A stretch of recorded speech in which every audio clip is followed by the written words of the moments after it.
Hey guys, welcome back to my channel. Today I'm going to be reviewing All the Time in the World by Caroline Angel.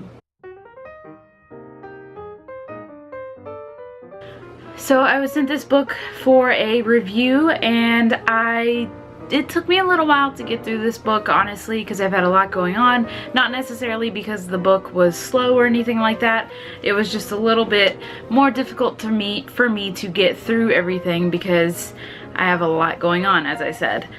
So, now that you guys know what the book looks like, I'm just going to jump into what it is about. So the main character's name is Charlotte, and she is a very talented musician who went to school to be a composer, I believe, and some stuff happens that I don't really want to tell you guys because it will be a very big spoiler, but she ends up not pursuing that career and she goes to babysit for this family, and I believe it's in Manhattan. For the majority of the book, you get to know the family that she's babysitting for and the kids that she's babysitting, and the kids are so sweet and I really fell in love with the kids.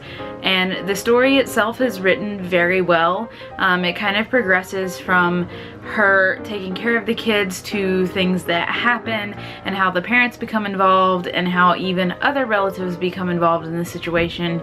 And I like the book overall. I did give it a 3 out of 5, so it's not necessarily my favorite novel in the world, but I think that it was pretty good. I see that it could have had a lot more potential, with especially towards the end. I was kind of let down because I thought something was going to happen and it didn't happen, and I was not very happy with that. But overall, the writing style was really good. I thought that it was very descriptive and I really enjoyed it, but it's just not something that I'm typically interested in reading about, and it was kind of anticlimactic.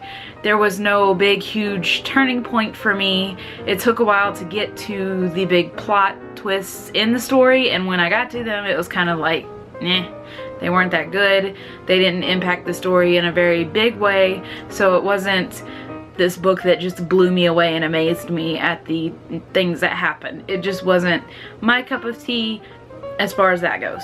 The book in itself is not very long. It's probably about 300 and something pages, so it wouldn't take you very long to get through it if this is something that you would actually be interested in. The publishing company kindly sent me a finished copy of the book, so I do have that. So I will be possibly giving away this arc at some point. I'm not sure when I'm going to do that.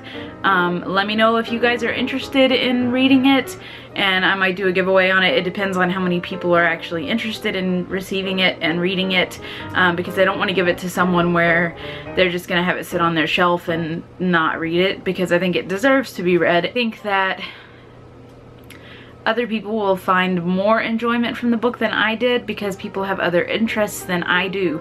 So with that being said, that is my review. I gave it 3 out of 5 stars. I did enjoy it, but not my favorite. So like I said, if you're interested in this book, definitely check out the Goodreads page. I'll link it down below so you can read more about the book, because I'm not sure if I'm explaining it very well. So definitely go check that out. And if you are interested in being a part of the giveaway, also let me know in the comments below. So that's going to be it for this video. I hope that you guys enjoyed it, and I will see you in my next one. Bye.